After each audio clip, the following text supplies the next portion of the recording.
Nice to see everyone. I'm really excited for this conversation. I had a chance to meet the minister. When was it? It was at Choose France, I think, last July in Versailles. In July. And I was struck with the minister's deep appreciation for issues in digital transformation. I think it's remarkable.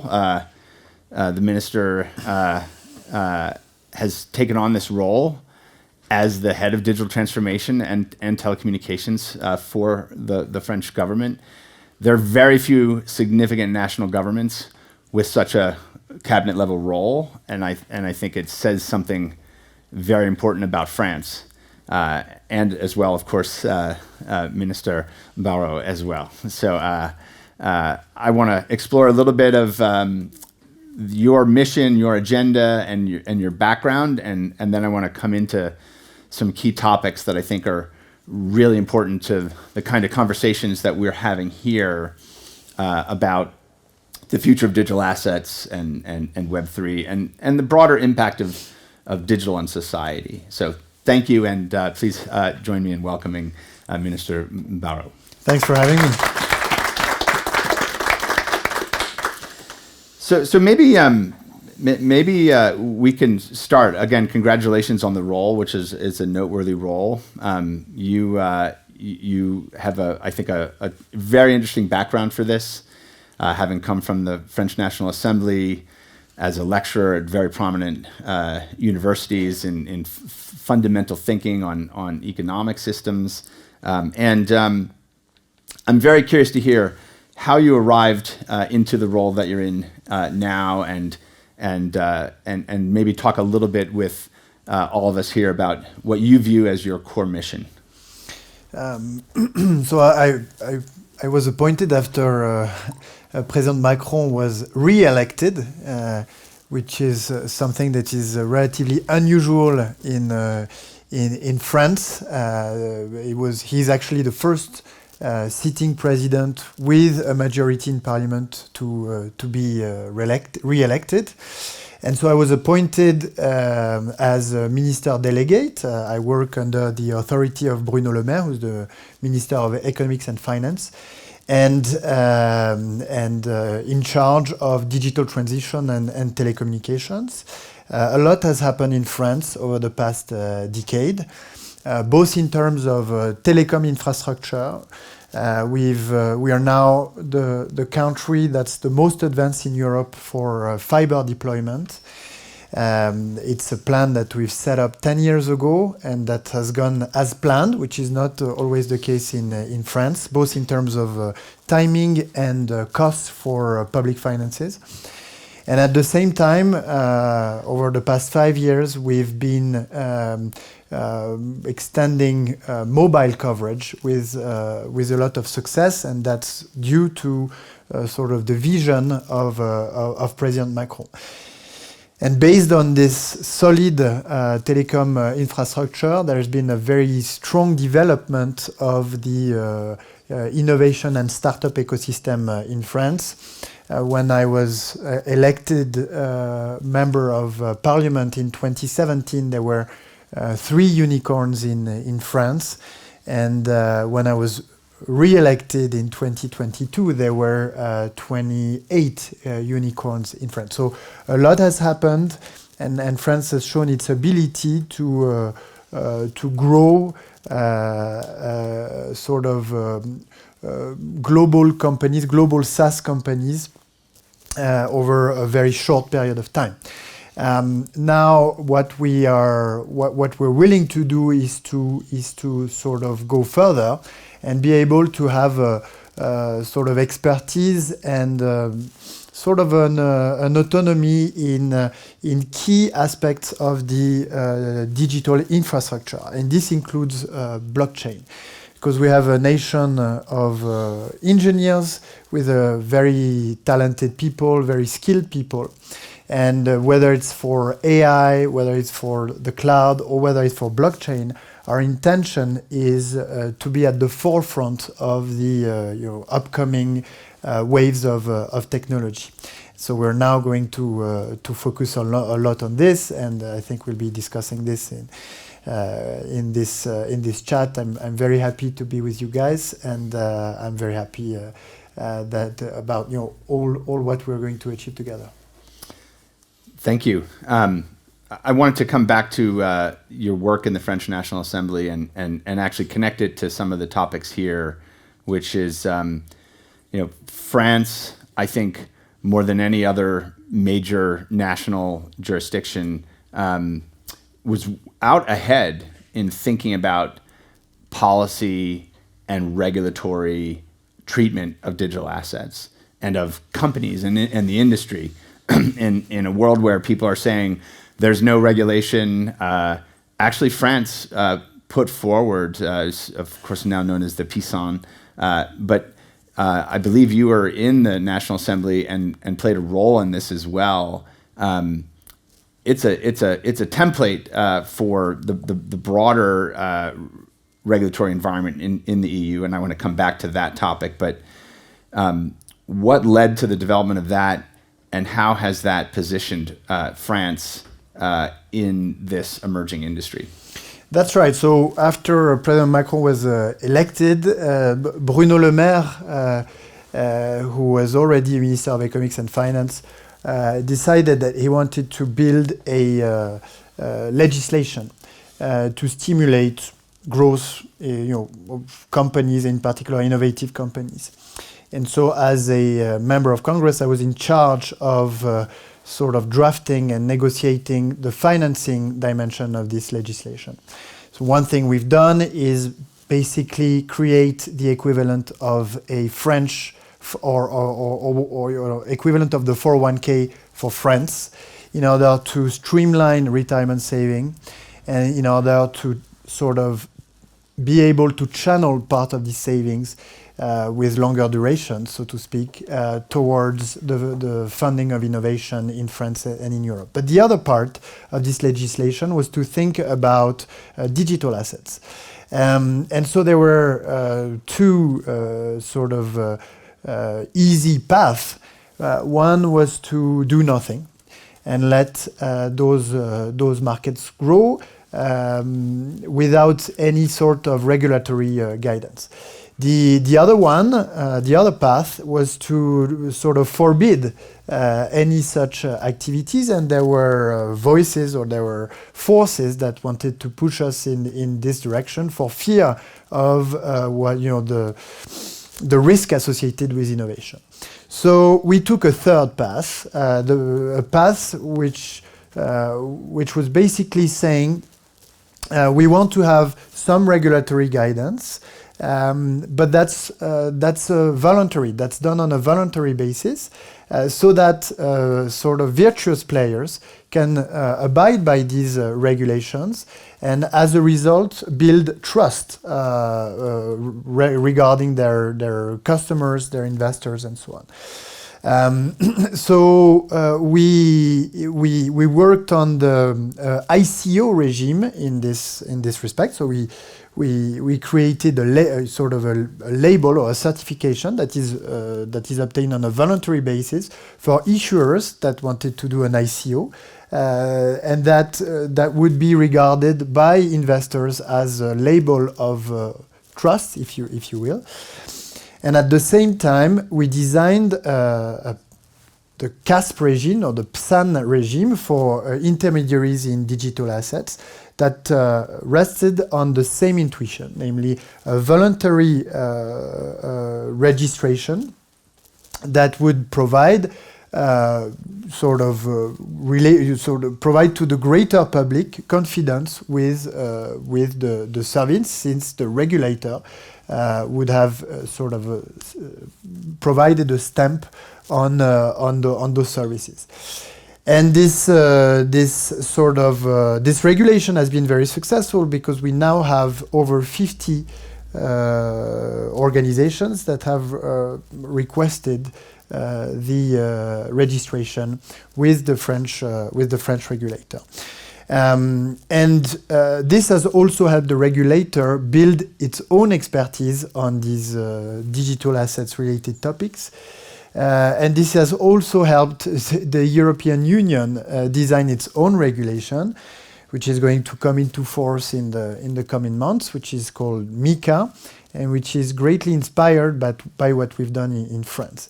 So all this has been a very successful experience because I think we struck the right balance initially between the stimulation for innovation on the one hand and the protection of consumers, savers, customers on the other hand.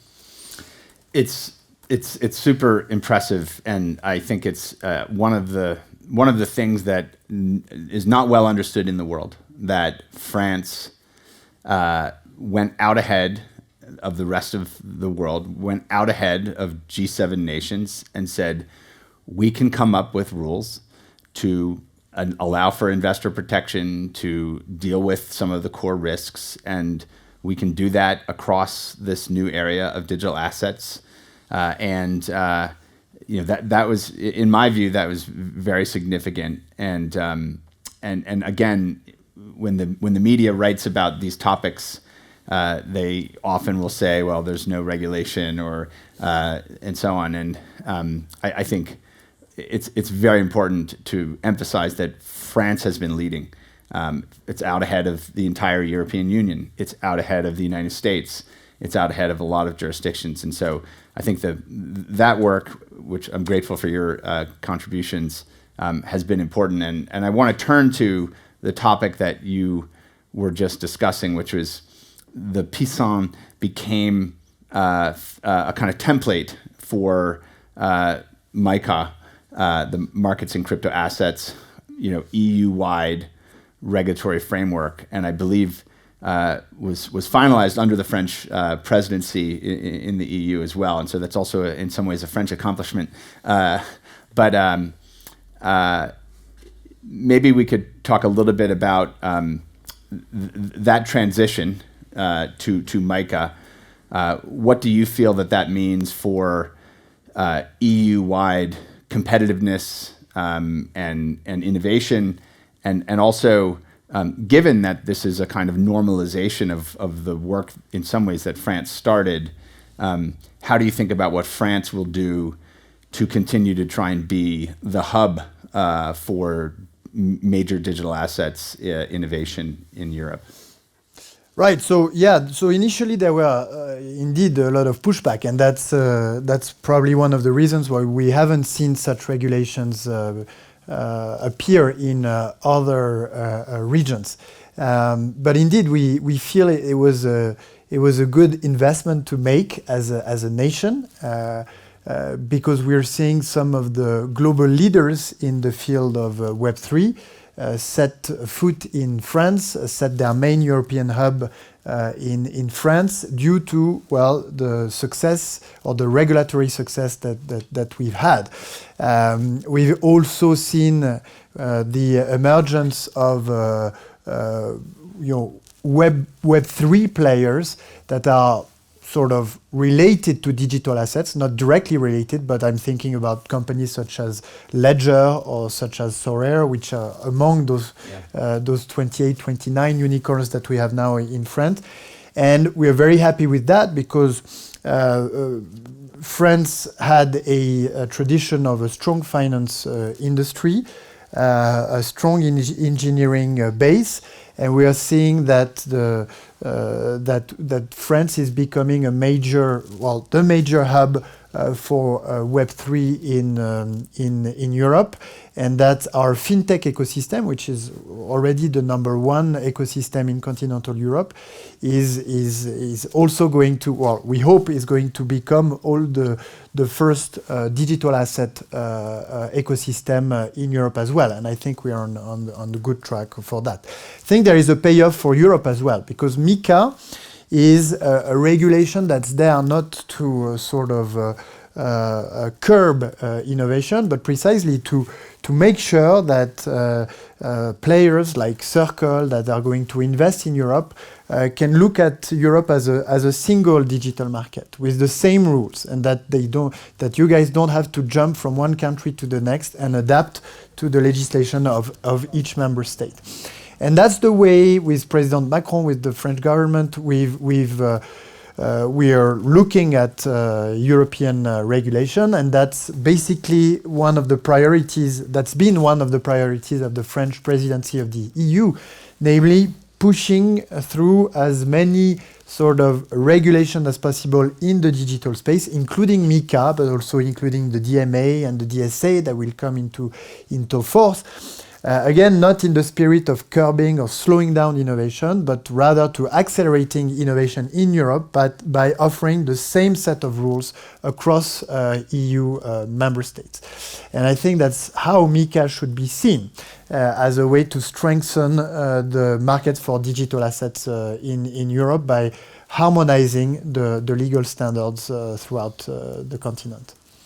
Yeah, I hope to see what you've accomplished in France, what now is being accomplished in Europe, to see more countries emulate and to see that normalization on a G20 basis, right? I think I was just in a discussion prior to this with a economist who is involved in international regulatory matters, and there seems to be a G20 wide desire to use the next year to normalize digital assets, crypto markets regulation, and some of that is perhaps a reaction to failures, but also it's a desire to make sure that there's a clear foundation.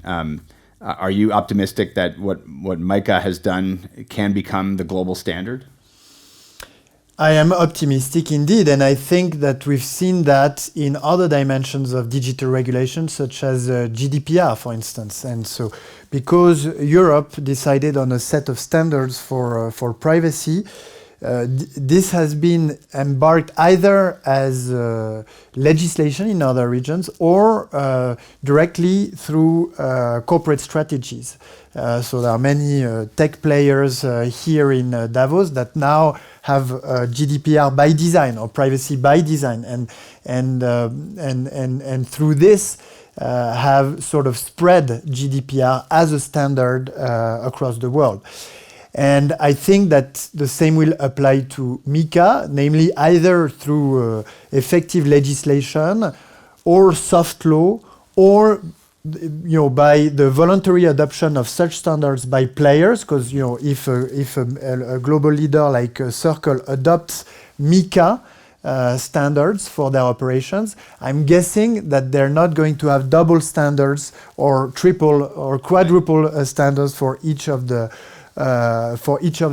countries in which they operate. So whether it's by direct legislation, soft law, or through the corporate strategies of the leaders in the field, I'm very confident that MiCA, that is recognized globally as a balanced regulation, will make its way. On top of that, it's interesting to add that while if we look at the latest failure, and you can figure out the one I have in mind, MiCA would not necessarily have completely avoided such a failure, because it's a failure that was triggered by a fraud, and fraud happens in every market, unfortunately.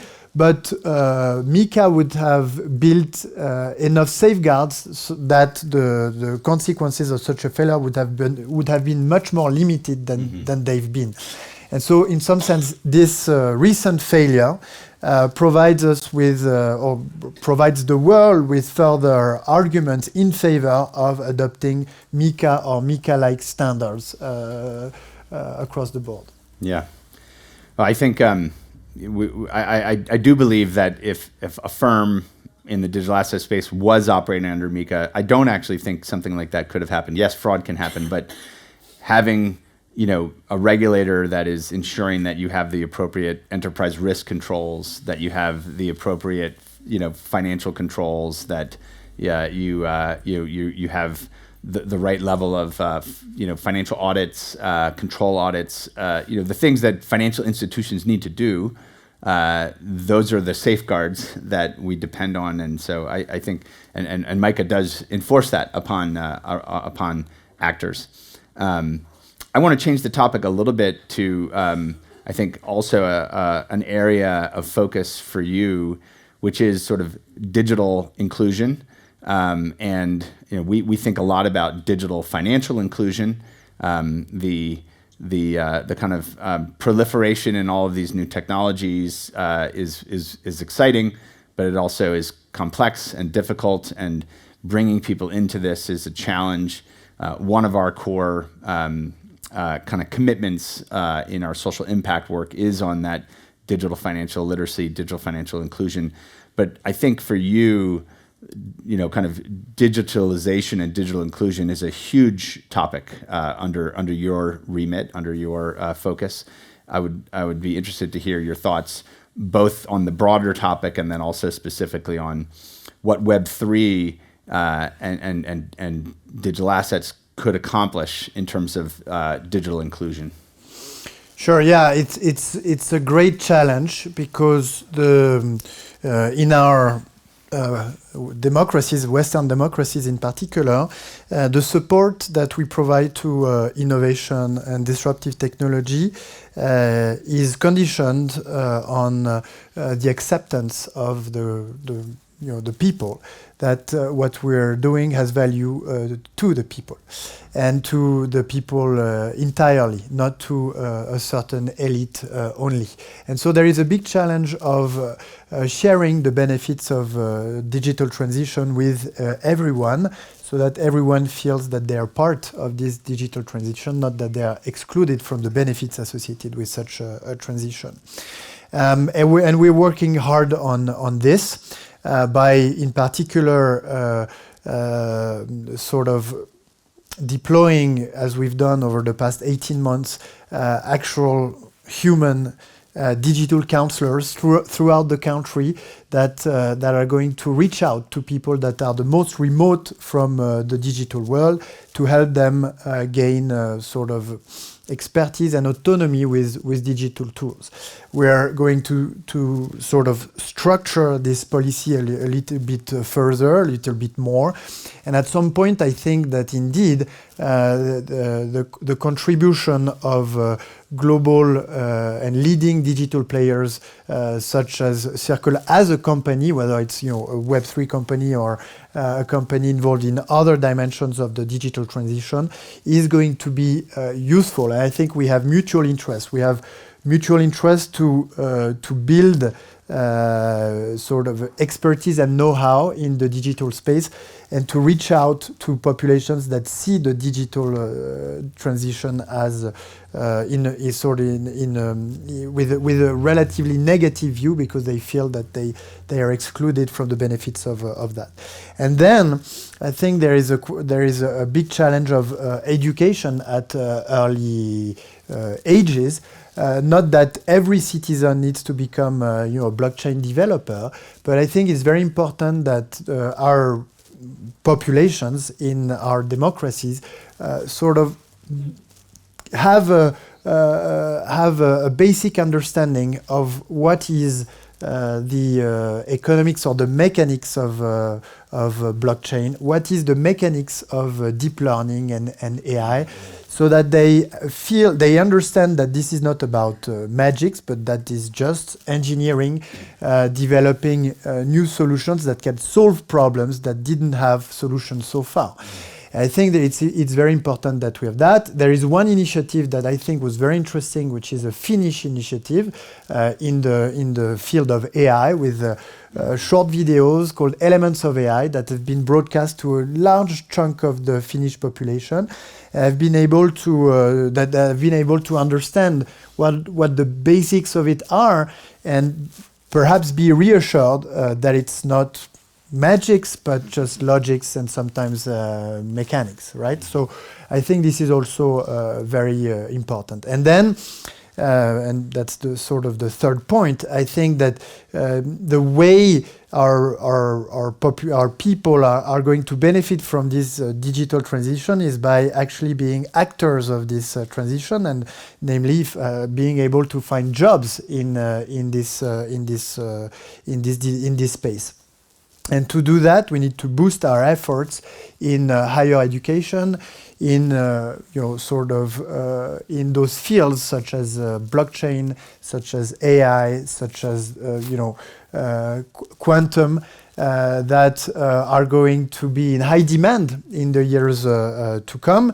We need to make sure that those training and then those jobs are accessible to the largest possible chunk of the population, and in particular to women who are for the moment not seizing these opportunities for a number of reasons that we need to fight together. And so I think that there is a lot of job on our plate, but I think we can collaborate both in sort of designing and supporting and strengthening the education and higher education at low levels, but also in higher education, and finding ways to also attract the other part, the other 50%, which is women, where, as you know, there is as much as IQ as in the other 50% part of the population, that we need to be able to draw to these jobs, both for economic efficiency, but also for acceptance of this